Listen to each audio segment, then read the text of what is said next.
Hello viewers, YouTube channel Lex Consilium foundation में आज आपके सामने हम प्रस्तुत कर रहे हैं, हम डिस्कशन कर रहे हैं इस इम्पॉर्टेंट मसले पर कि देश का युवा एक दृष्टि से आज दिशाहीन है, उसको मालूम नहीं है कि उसे क्या करना चाहिए, उसको खुद अपनी पसंद, अपने सपने के बारे में शायद क्लैरिटी नहीं है, और अगर है भी तो उसको ये नहीं मालूम कि वो किससे मदद मांगे, कैसे आगे बढ़े। तो आपने देखा कि आजकल इलेक्शन का टाइम है और बातचीत हो रही है कि देश में इतने करोड़ बेरोज़गार हैं। उसको मद्देनज़र रखते हुए शायद ज़रूरत आज ये है कि हम अपनी शिक्षा प्रणाली में नज़र डालें और ये देखें कि क्या हम अपने युवक को स्कूल के बाद क्या करना चाहिए, उस मुद्दे के ऊपर विचार कर रहे हैं। आज इस डिस्कशन में मेरे साथ 3 युवा हैं। ये वो हैं जिन्होंने अभी क्लास 12 में कामयाबी हासिल की है। ये तीनों दिल्ली बेस्ड हैं, दिल्ली के अलग अलग प्राइवेट स्कूल्स के हैं, और ये तीनों उनमें से नहीं हैं जो कि अपने पेरेंटल बिजनेस या जो इनका अपना परिवार का धंधा है उसमें ज्वाइन करना चाहते हैं। तो मेरे राइट में सबसे पहले स्वस्ति निधि हैं जो कि श्री वेंकटेश्वर इंटरनेशनल स्कूल से पढ़ करके निकली हैं, और उनके आगे एंटी क्लॉकवाइज अगर मैं जाऊं तो साहिल यादव हैं, ये भी उसी स्कूल के हैं, श्री वेंकटेश्वर स्कूल। और तीसरी हमारे साथ हैं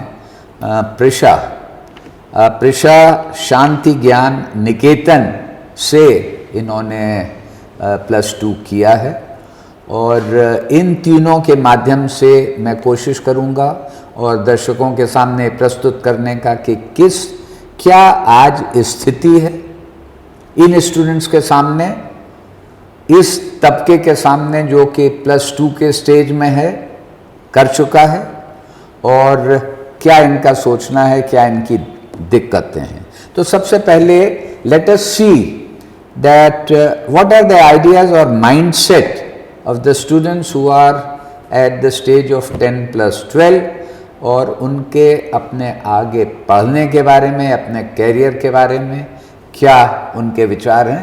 ये बातचीत हमारी हिंदी अंग्रेज़ी मिक्स्ड होती रहेगी।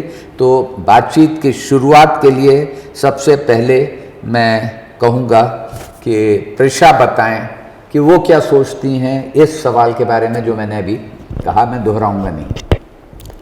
मेरे हिसाब से आज के टाइम पे मतलब मेरे दोस्त हों या जो भी हों, सबके सब बहुत ज़्यादा कंफ्यूज्ड कह सकते हैं, बिकॉज़ मेरे खुद के दोस्त अभी रिज़ल्ट भी आया and they are not happy with it. उसकी वजह से भी दे हैव बीन फीलिंग कि they have lagged behind, because जैसे कॉम्पिटिटिव एग्ज़ाम्स हमारा जेई, and उसके लिए there is a percentage needed that is 75%, and many of students can't reach that percentage too, but they have scored good percentiles in JEE. So I have seen around myself how those students are feeling right now, that they are just very hopeless regarding that, like how would they be seeing their future in that matter. Okay, you've raised a very important issue with regard to आजकल क्या हालत है। साहिल, आप क्या इसके बारे में सोचते हैं? Sir, I think that 11th-12th में because we know that streams divided है, and there are a lot of opportunities today in this modern world, and modern teenagers would relate to that. आजकल confusion इतनी ज़्यादा है that they are not able to decide which stream to take, which course to do, which entrance exam is to be given. And there is a quote in philosophy which says that the very foundation of education is based on freedom and passion, जो आज के teenagers पे and youth में present नहीं है, and that is causing a lot of problem I guess. Swasti, do you agree with them या आपके क्या विचार हैं, बताइए। I agree with Sahil, and I would like to add the point that there are, in the past few years, there have been more career options that have been arising to students, But the thing is, the students are not very well educated about them yet, and that is why they are confused, because they are interested but they are not educated about their career options. So they pursue the career options that they already know about. लेकिन यहाँ पर मैं जानना चाहता हूँ कि आप लोग क्या अपने साथियों से, अपने क्लासमेट से, फ्रेंड से इसके बारे में बात करते हैं, शेयर करते हैं? क्या कहना है स्वस्ति, पहले आप बताइए.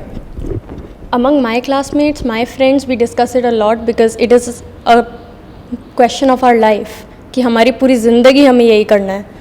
तो at an age where we are supposed to decide what we are to do for the next 40 years of our life, 50 years of our life, and even after our life, retirement and stuff, it is a very important question that is a must to be discussed in friend groups, in class groups and everything. आपको क्या लगता है साहिल, फिर जो इन्होंने शास्त्री ने बताया उससे आप सहमत हैं या आपका क्या सोचना है? Sir, indeed it is to be agreed जो स्वस्ति निधि ने कहा. And when we entered +2 level, when I entered +2 level, हम तभी से अपने हमारा जो ग्रुप है, class group and friends group, we discuss it a lot because friends में डिस्कशन नहीं होगा, so I don't think कहीं पे भी हो पाएगा, because टीचर्स एंड पेरेंट्स को अप्रोच करने से पहले students feel comfortable to share it with their friends, their passion, their strength and their planning basically. So yeah. Tushra. Among me, I would say it was a bit different.